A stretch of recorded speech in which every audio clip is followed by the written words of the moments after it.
बोलो जयकारा बोल मेरे श्री गुरु महाराज की जय।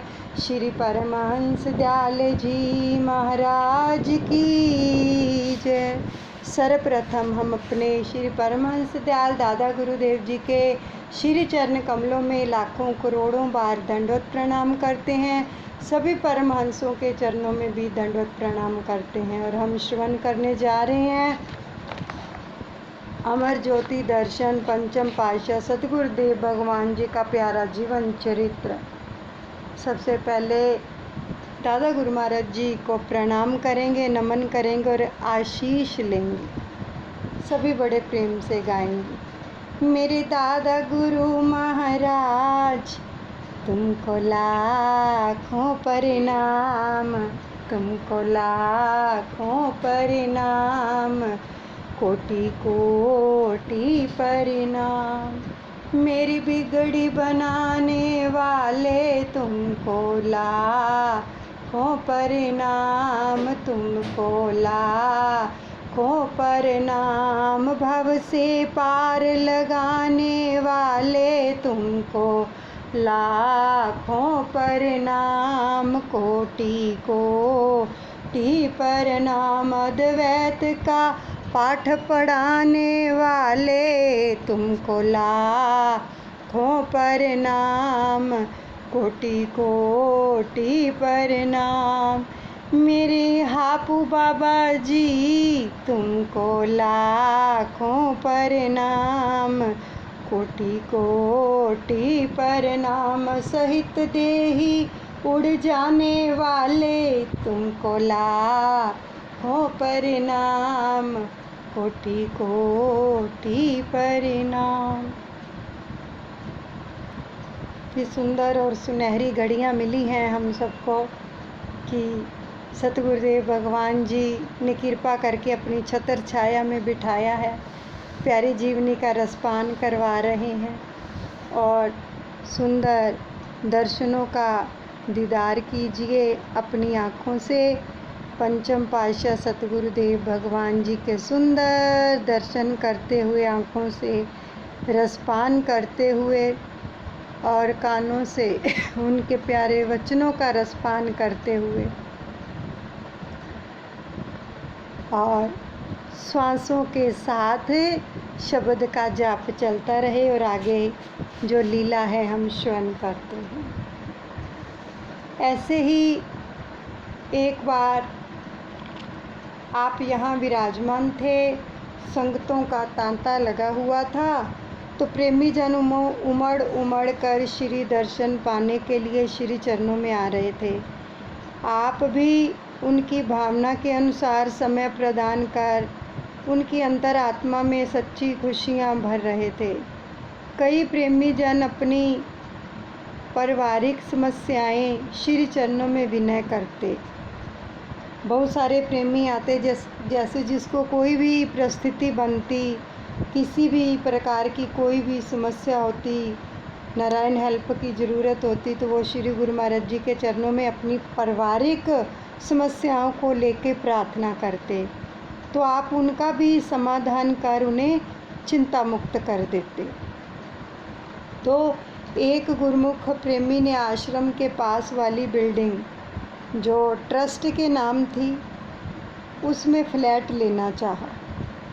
जब उस फ्लैट की कीमत देने का समय आया तो परिवार में बंटवारा हो जाने के कारण उसने इतनी राशि का भुगतान करने में स्वयं को असमर्थ पाया कि परिवार का बंटवारा हो गया।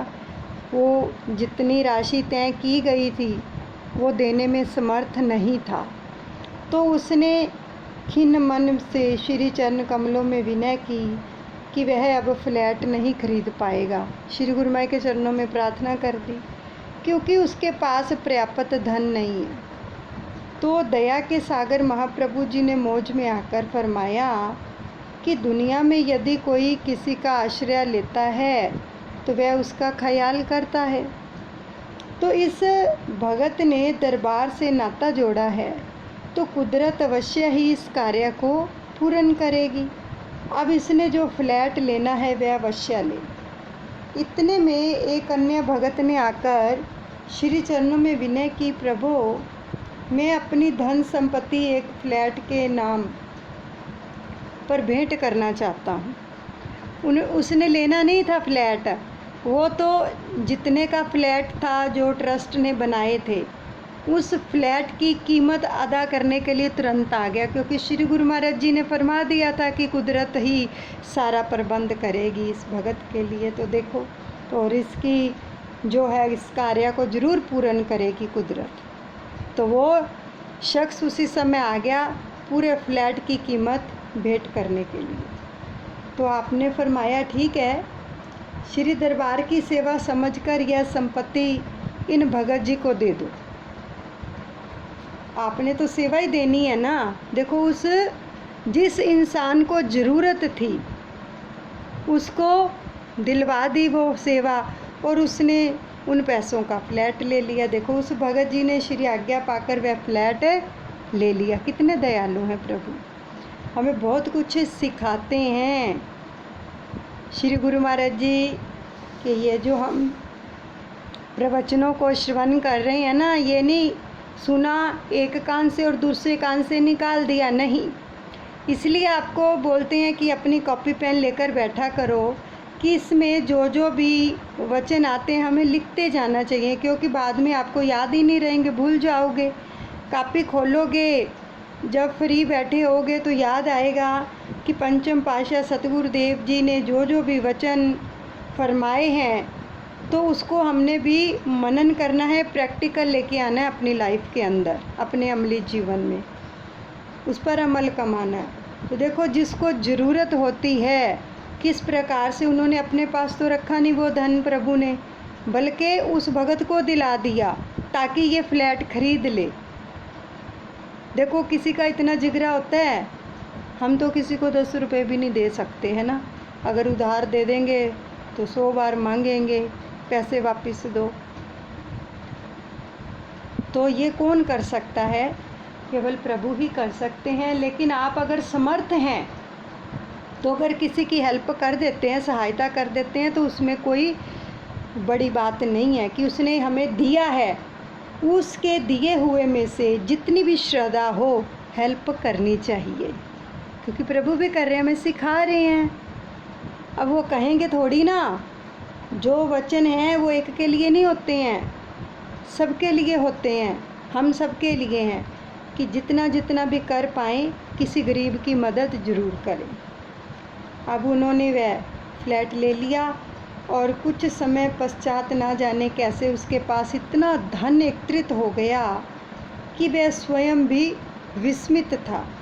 उसने कृतज्ञ हो कहा कि कितनी ममता और दयालुता है महापुरुषों के हृदय में। उस भगत ने श्री प्रभु जी की कृपा से शीघ्र ही वह धन राशि वापस लौटा दी। ये कृपा कौन करता है? मालिक ही करते हैं। देखो, अगर आपके मन में देने की भावना है तो वो प्रकृति जो है वो ज़रूर व्यवस्था करती है। आप किसी को 10 रुपये भी देते हैं ना, क्योंकि देते हम कण भर हैं और प्रकृति लौटाती हमें मन भर है। वो किसी का नहीं रखती है, क्योंकि ये प्रकृति का नियम है। तो आपने कई बार यहाँ कृपा करके प्रेमी गुरुमुखों को पावन श्री दर्शन एवं प्रवचनों द्वारा जागरूकता प्रदान कर उन्हें भक्ति पथ की ओर अग्रसर किया। अब कलकत्ता से लगभग 200 किलोमीटर की दूरी पर आसनसोल में भी एक सत्संगी आश्रम का निर्माण कार्य लगभग पूर्ण हो गया था। तो संगत बढ़ जाने के कारण कंकुरगाछी में भी श्री मंदिर को विशाल रूप दे दिया जा रहा था। तो उधर हावड़ा में भगत अमरनाथ जी के सपुत्र भगत सुरजीत जी और भगत इंद्रजीत जी ने लाल कोठी के सामने की खाली ज़मीन जहाँ फैक्ट्री बनी हुई थी ट्रस्ट के नाम भेंट कर दी। श्री प्रभु जी ने श्री मौज से कुछ समय पाकर यहाँ पर आश्रम बनवाकर श्री परमहंस द्वैत मंदिर की स्थापना करवाई। भगत वत्सल महाप्रभु जी ने भक्तों को विनय पर भक्तों की विनय पर मार्च सन 1994 में यहाँ कृपा की और सर्वप्रथम कंकुरगाछी में चरण स्पर्श किए और यहाँ पर श्री मंदिर का निर्माण कार्य संपूर्ण हो गया था। प्रेमी जन बहुत अधीरता से उसके मुहूर्त के लिए आपके शुभ आगमन की बाट जोह रहे थे, तो प्रतीक्षा की घड़ियां समाप्त होने का अवसर आ गया।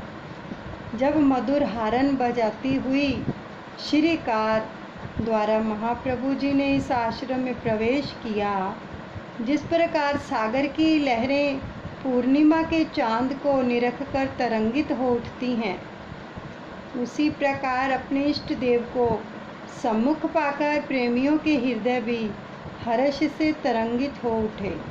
सब और अभिनंदन के तराने गूंज उठे। सन 1994 में चैत्र माह की शुभ संक्रांति को महाप्रभु जी ने प्रातः 7 बजे के लगभग कंकुरगाछी आश्रम में बने श्री परमहंस अद्वैत मंदिर का शुभ मुहूर्त बड़ी धूमधाम से किया।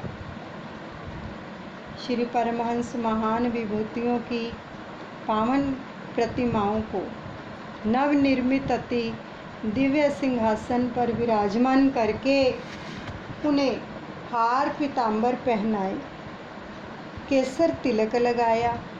श्री आरती पूजा का कार्यक्रम हुआ तो गुरुमुखों ने गुरु महिमा के गीत गाए। आपने अपने अमृतमयी वचनों में फरमाया, आज इस शुभ घड़ी में जो श्री परमहंस अद्वैत मंदिर का कंकुरगाछी में पुनर्निर्माण हुआ है, तो उसकी हम अपनी तरफ से सब गुरुमुखों को लाख लाख बधाई देते हैं। संसार में हर प्राणी अच्छी ठोस मजबूत व खरी चीज़ ही पसंद करता है, खोटी वस्तु कोई भी पसंद नहीं करता। हमेशा अच्छी व खरी वस्तु लेने से ही इंसान को खुशी मिलती है। अब देखना ये है कि संसार में अच्छी व खरी वस्तु कौन सी है। संसारी वस्तुओं में चाहे सोना है, हीरे हैं, जवाहरात हैं, परंतु वे स्थिर व अस्थायी नहीं, क्योंकि वे आर्जी हैं और नाशवान हैं। महापुरुष गुरुमुखों को सच्ची कीमत व खरी चीज़ प्रदान करने के लिए आए हैं। वे है भगत व नाम की भक्ति व नाम की दौलत, और यह दौलत इसी मनुष्य जन्म में प्राप्त होती है और नहीं हो सकती।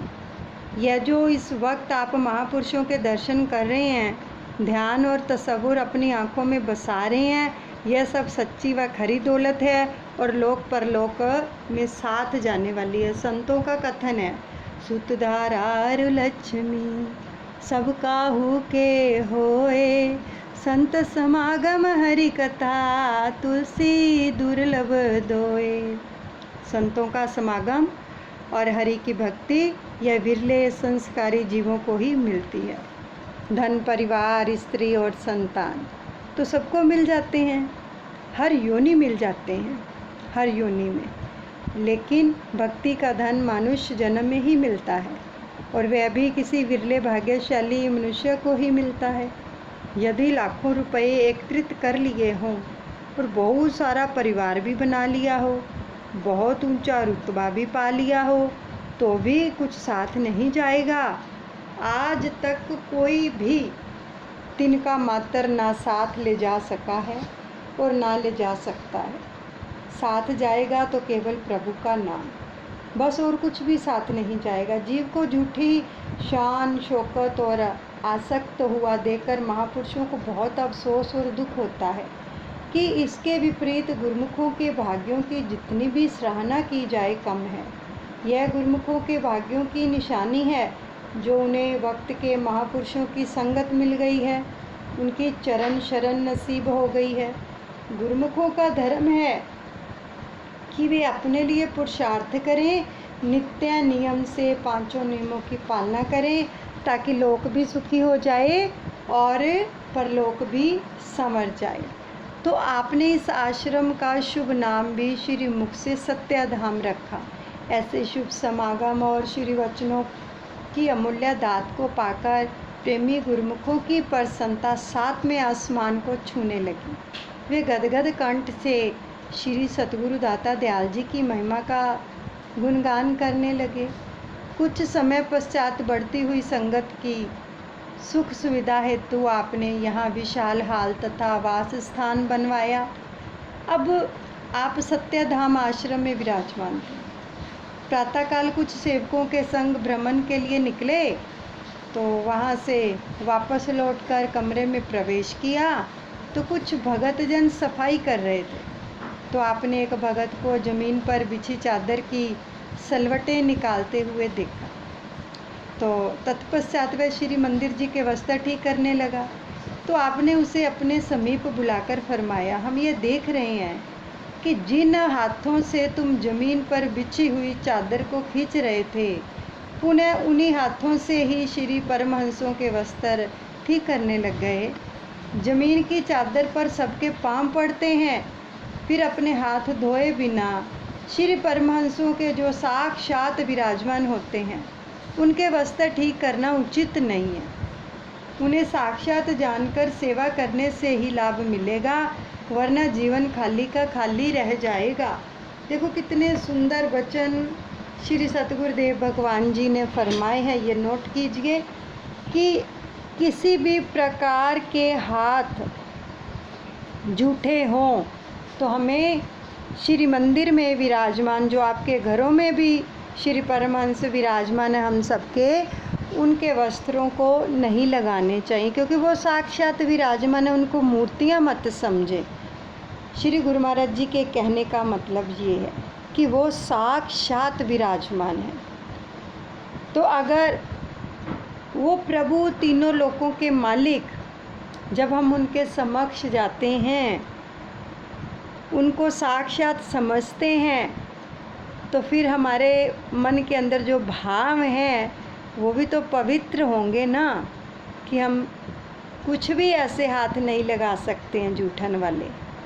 तो ये समझा रहे हैं श्री गुरु महाराज जी उस भगत को, उस भगत के जरिए हम सबके लिए हैं ये वचन कि हम किसी भी प्रकार से कोई काम कर रहे होते हैं तो उन्हीं हाथों से हमें मंदिर में किसी भी प्रकार से श्री गुरु महाराज जी के वस्त्र या भोग वगैरह नहीं लगाना चाहिए, पहले हाथ धो लेने चाहिए। तो उस भगत को अपनी भूल का एहसास हुआ और उसने श्री चरणों में दंडवत प्रणाम करके क्षमा याचना की। तो इस प्रकार अपने भगत के गूढ़ रहस्य, भक्ति के गूढ़ रहस्यों को उजागर कर जीवों की भूलों को सुधार कर उनके जीवन को उन्नत एवं खुशहाल किया। क्योंकि मन में आ जाएगा ना कि हाँ, हमने हाथ साफ करने हैं, क्योंकि हमारे श्री गुरु महाराज जी साक्षात विराजमान हैं, है ना। तो ये भाव जब बन जाएगा तो भक्ति बढ़ेगी और ज़्यादा प्रेम बढ़ेगा। तो जैसा कि पहले भी वर्णन आ चुका है कि महापुरुष एक ही समय अपनी मौज के अनुसार गुरुमुखों के अतिरिक्त कल्याण के लिए, आत्मिक कल्याण के लिए कई स्थानों पर निर्माण कार्य आरंभ करवा देते हैं, ताकि गुरुमुखों को घर बैठे ही भक्ति का लाभ प्राप्त हो सके, जीव को अपने जीवन के उद्देश्य का ज्ञान हो सके, सत्पुरुषों की संगति में आकर उसे सत्यता का बोध हो सके। सत्पुरुष सदैव परोपकार और परमार्थ में संलग्न रहते हैं। संत पलटू दास जी भी महापुरुषों की परोपकारिता का वर्णन करते हुए अपनी वाणी में फरमाते हैं, वृक्षा बड़ परसवार थी परे और के काजे, भाव सागर के तरन को पलटू संत जहाजे। भाव ये है कि वृक्ष दूसरों के हित के लिए, अर्थात दूसरों को सुख पहुंचाने के लिए फलते फूलते हैं। इसी प्रकार सतगुरु जीवों को भवसागर से पार उतारने के लिए स्थान स्थान पर भक्ति के केंद्रों की स्थापना करते हैं।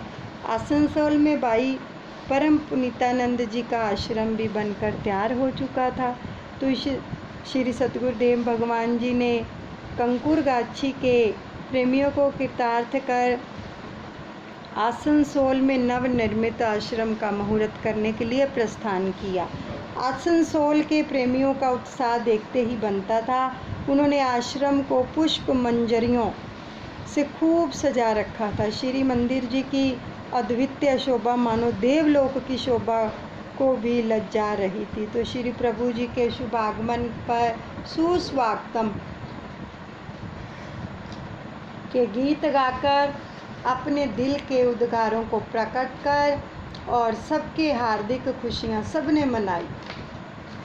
बाई जी ने गुलदस्ते एवं हार भेंट किए। 18 मार्च सन 1994 प्रातःकाल श्री सतगुरुदेव महाराज जी ने आसनसोल में नवनिर्मित श्री परमहंस द्वैत मंदिर में निज कर कमलों से श्री परमहंसों की दिव्य प्रतिमाओं को अति भव्य सिंहासन पर विराजमान किया। अब सुंदर हार व पीताम्बर पहनाए।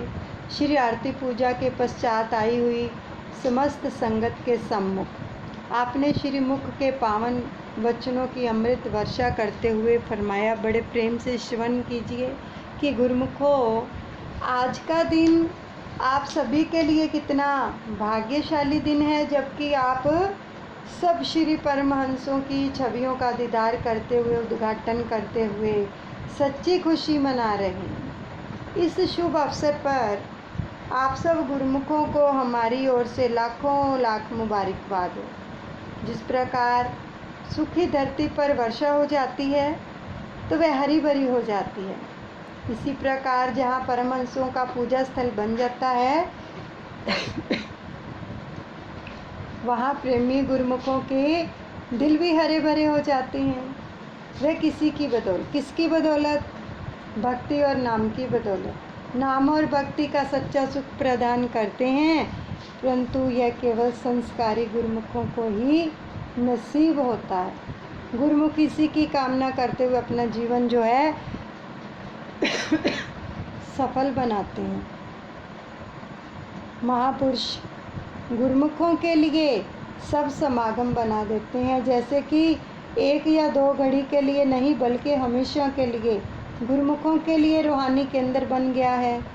एक ऐसा स्थान बन गया है जहाँ पर इंसान को आत्मिक खुशी और सुख की शांति और सुख मिलता है। जिस प्रकार आप सब गुरुमुखों को यह शुभ अवसर मिला है, महापुरुष जीवों के लिए सदा ही यहाँ यही पुरुषार्थ करते हैं कि ऐसे सरल साधन जुटाते हैं जिन्हें अपनाकर उन्हें सच्ची खुशी मिलती रहे। इसके लिए कोई अत्यधिक परिश्रम का काम नहीं है, केवल दुनियावी ख्याल हटाकर मालिक का ध्यान हृदय में बसाना है। जिस दुनियावी कला कल्पना से जीव दुखी है, परेशान है, उसको दिल से निकालना है और मालिक की भक्ति दिल में बसानी है। तारीख तुम्हें बतलाएगी, दुनिया में खुशी का नाम नहीं। जिस दिल में हवस का सिक्का है, उस दिल के लिए आराम नहीं। जो दिल हवस से पाक हुआ, दुख दर्द उसका सब दूर हुआ। जिस दिल में नाम की लगन लगी, वह खुशियों से भरपूर हुआ। कितने सुंदर वचन फरमाए प्रभु ने। तो इस दुनिया में सुख लेश मात्र को भी नहीं है। जब तक दिल में आशा व तृष्णा समाई है, तब तक जीव सुख की सांस नहीं ले सकता। झूठी आशाओं को छोड़कर जब दिल में प्रभु नाम की लगन लग जाती है, तभी सच्चे सुख और आनंद की अनुभूति होती है। तो इसलिए प्रत्येक गुरुमुख का यह कर्तव्य हो जाता है कि वह दूसरे ख्यालों को दिल से हटाकर अपनी सुरती को नाम से जोड़े। हर श्वास श्वास में नाम का सुमिरन करे। महापुरुषों की आज्ञा व मौज में चलता हुआ अपने मंजिले मकसूद तक पहुंच जाए। इसी में महापुरुषों की प्रसन्नता है। श्री दर्शन और प्रवचनों की दात को पाकर प्रेमियों के हृदय पुलकित हो उठे। सब हर्ष से जय जयकार करने लगे। श्री प्रभु जी और पावन दरबार की महिमा के भजन गाने लगे। आपने भक्ति के सच्चे धन और अपने असीम प्रेम से उनके जो दामन थे भरपूर कर आगे की ओर प्रस्थान किया। हावड़ा में सन 1995 में हावड़ा लाल कोठी में आश्रम बन गया। श्री परमहंस द्वैत मंदिर का निर्माण कार्य पूर्ण हो गया तो महात्मा अनमोल योगानंद जी एवं महात्मा विवेक ज्ञानानंद जी ने श्री सतगुरु दाता दयाल जी के पावन श्री चरणों में इसका उद्घाटन करने के लिए विनय की। महाप्रभु जी ने उनकी जो विनय को स्वीकार कर जून 1995 में कलकत्ता शहर में कृपा फरमाई। तो सब प्रेमी जन श्री प्रभु जी की राहों में आंखें बिछाए बैठे थे। जैसे ही शुभ आगमन का समाचार पहुंचा, सब खुशी से नाचने लगे। जड़ चेतन सब वस्तुओं में नवजीवन का संचार हो गया। सागर की लहरों की हलचल से ऐसा प्रतीत होता था कि मानो वे भी श्री प्रभु जी के श्री चरण पखारने के लिए आतुर हैं। हर्ष नगारों के नाद से नवमंडल जो था गुंजायमान हो उठा। तो इस प्रकार श्री परमहंस दयाल जी ने सेठ पन्नालाल जी को उसके निवास स्थान ईसागढ़ में आने का वचन दिया था। तो वह वचन श्री 108 श्री द्वितीय पातशाही जी ने पूर्ण किया। ये प्रथम पातशाह दादा गुरु महाराज जी के जो वचन है वो आपको सुनाए जा रहे हैं कि जिस प्रकार श्री परमहंस दयाल दादा गुरु महाराज जी ने सेठ पन्नालाल था उसको वो ईसागढ़ का था, तो उसने दादा गुरु महाराज जी से प्रार्थना की थी कि आप ईसागढ़ पधारें। तो उसके निवास स्थान पर ईसागढ़ आने के लिए फिर दादा गुरु महाराज जी ने उसको वचन दिया था कि हम आएंगे। तो वो दादा गुरु महाराज जी तो चले गए, निज धाम पधार गए। तो उनके जाने के बाद यह जो वचन उन्होंने किए थे, ये वचन उनके किन्होंने पूर्ण किए? हमारे द्वितीय पातशाही महाराज श्री 108 श्री स्वामी स्वरूपानंद जी महाराज जी ने। तो इस प्रकार श्री 108 श्री तृतीय पातशाही जी के पावन वचन, भगत अमरनाथ का घर आश्रम ही तो है जहाँ साधु संतों का आना जाना लगा रहता है, श्री सतगुरु दाता दयाल श्री पंचम पातशाही जी ने पूर्ण किए।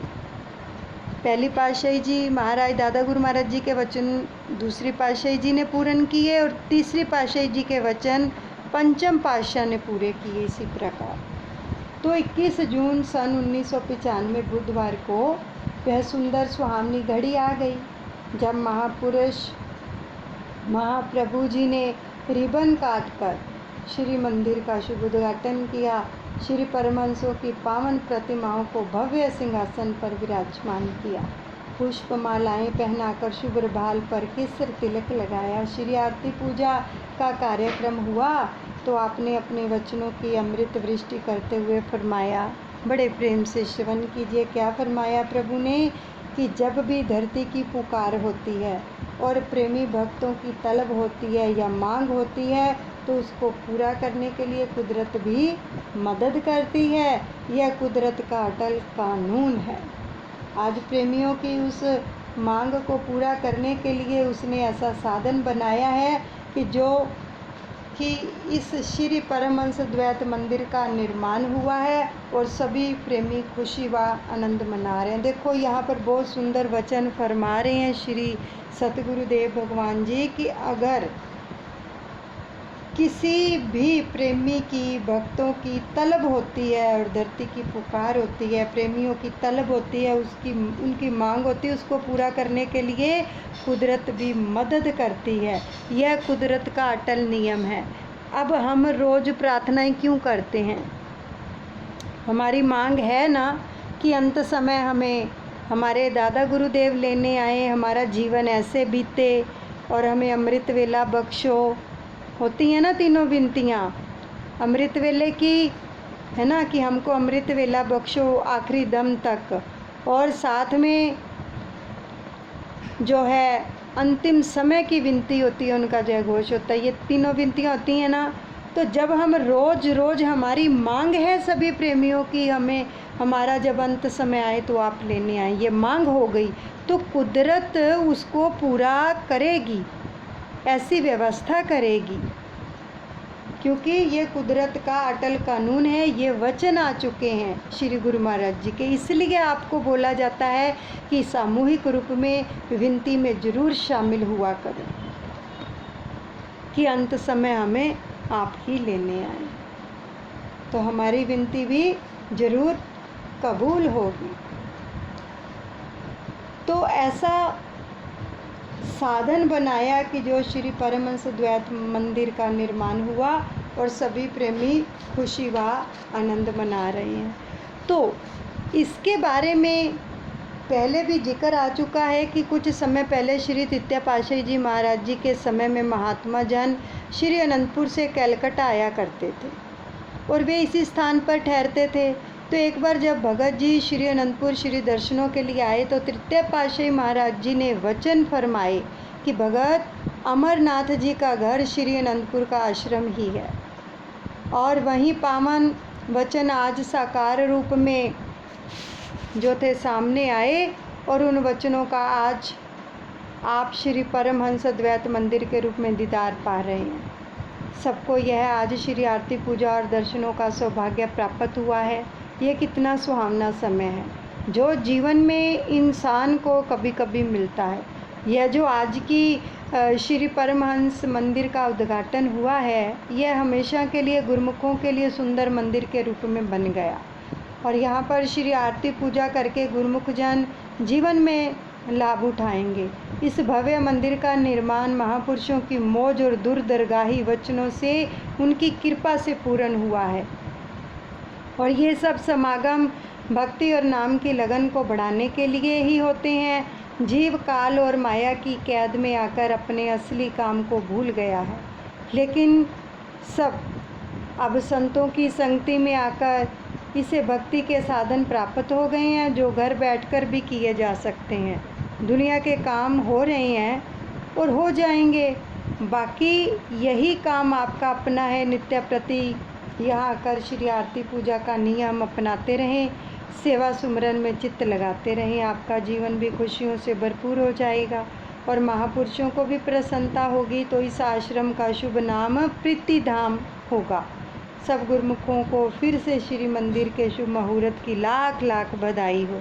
तो अमृतमयी पावन प्रवचनों की अमोलक दात को पाकर प्रत्येक प्रेमी का रोम रोम पुलकायमान हो उठा। गुरुमुख जन गुरु महिमा के गीत गाते हुए प्रेम में झूमने लगे। सबके हर्ष का कोई पारावार ना था।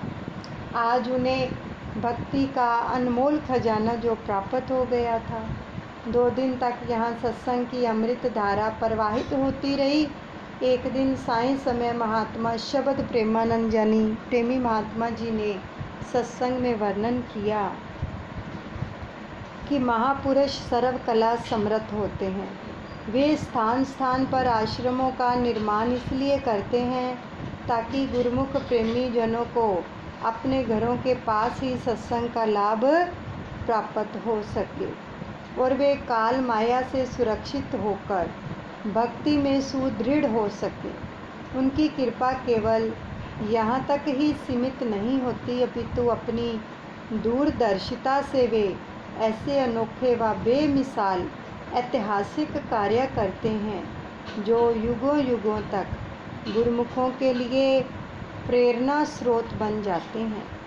यह सब प्रेमी गुरुमुख जन स्वयं ही अनुभव कर रहे हैं। इसके लिए हम महापुरुषों के आभारी हैं और रहेंगे।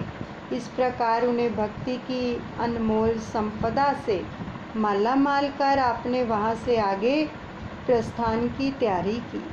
प्रेमियों ने विनय की, प्रभु हमें कभी भुलाना नहीं। श्री प्रभु जी ने फरमाया, नाम सिमरन ही हमारी याद है। अपनी सुरती को उससे जोड़ लोगे तो सदा हमारे साथ जुड़े रहोगे। हमें सदा अपने संग अंग संग पाओगे। कितने सुंदर वचन है। कि हमें सदा अपने अंग संग पाओगे अगर नाम से जुड़े रहेंगे। तो हमें नाम सुमिरन भजन निरंतर निरंतर निरंतर करना है, भूलना नहीं है, ताकि हम प्रभु से, अपने सतगुरु से जुड़े रहें। दादा गुरु महाराज जी के चरणों में सब अर्पण करते हैं, अनुचित क्षमा करें। बोलो जयकारा बोल मेरे श्री गुरु महाराज की जय। श्री परमहंस दयाले जी भगवान की जय।